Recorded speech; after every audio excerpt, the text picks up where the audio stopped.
when it comes to small foldable phones. There is the Samsung Z Flip 4 and maybe the previous Z Flip 3. And that's it. Remember the Motorola RAZR from some time ago? Yeah, me neither.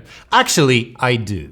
I remember CNET making a folding test which the RAZR failed, and Motorola said that the machine CNET used was putting uneven pressure on the hinge, and it wasn't imitating the way humans fold their phones. I did a great folding test of the Z Flip 3 by humans on this channel, and maybe it would be a good idea to do another one with this phone because I'm a little bit anxious about the sound the hinge makes.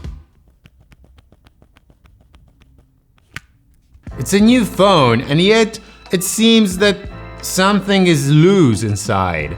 Or maybe what Motorola seems to suggest, this was designed like that on purpose, to limit the visibility of the crease. Motorola claims the screen is creaseless. I wouldn't go that far, but the crease is definitely less visible than on a Z Flip 4 from Samsung. And when you turn the screen on, the crease is actually hard to notice. The front display, Motorola calls it the Quick View display, is way bigger than the one on the Z Flip 4. You can choose your favorite clock design to be displayed on the screen when you wake it up. You can turn on the tick sound and vibration to make your RAZR sound like there is a bomb hidden somewhere near you. It's for trolling your coworkers, I'm sure, or maybe the real...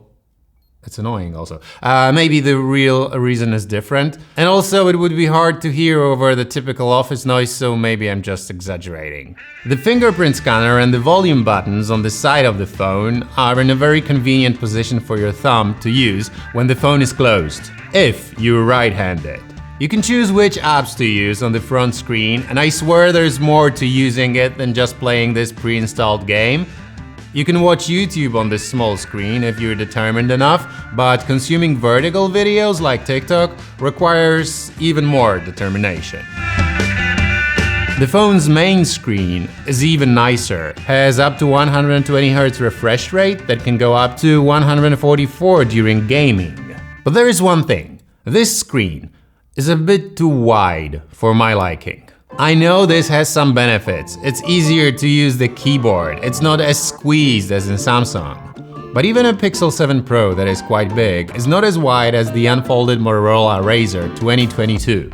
One might blame the bezels that are considerably big. And it might be the case. The bezels are big and they do stand out. One thing about the folding mechanism. A new form factor creates new habits. I, for example, tend to use the Z Flip just a bit folded to read news and consume content in general. The RAZR use case scenario for me is it's either closed in 90 degrees position or opened. And that's it. And don't get me wrong, you can use this in a tripod mode to take a selfie video and talk to the front camera like this. But the fact that this phone is really wide and the hinge doesn't seem to stay in more extreme positions limits the user's creativity, in my opinion. Oh, and it folds flat, but you can still see through it. Or hang it on a string, if hanging smartphones on a string is what you do with your smartphones.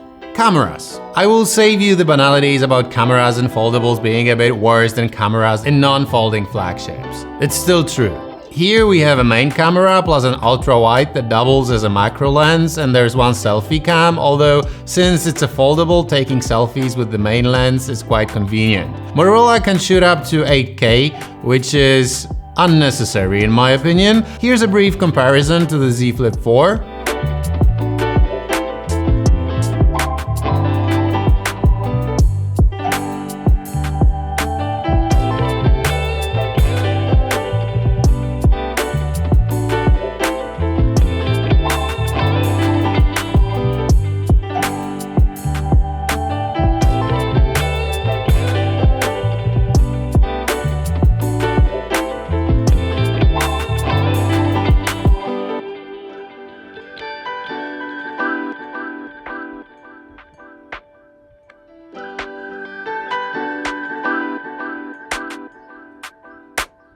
It's really hard not to compare these two.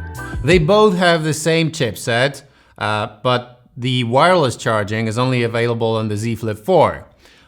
30 watts of wired charging here versus 25 of wired charging here. But you get the charger in the box with the Motorola. And talking about what's in a box, I like the Motorola box way more, but I don't like the price I have to pay for it. 1,200 euros in Europe, because in the US, the Motorola RAZR 2022 is not available. The newest flip phone from Motorola in the US is Motorola 5G RAZR, the one with the chin. And in Europe, the Z Flip 4 is cheaper.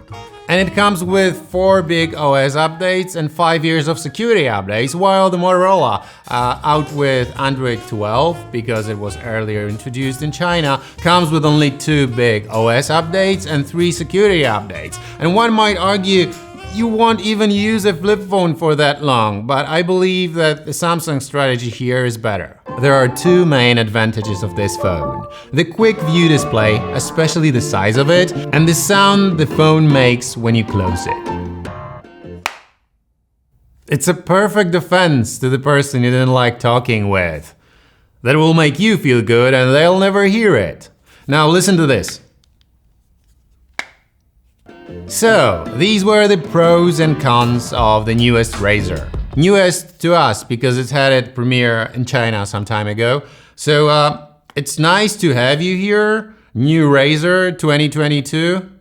But I believe there are many way more interesting products from Motorola to come. This sliding phone, for example, that for some reason looks very exciting to me. Looking forward to checking this one out in the future. But for today, this is it.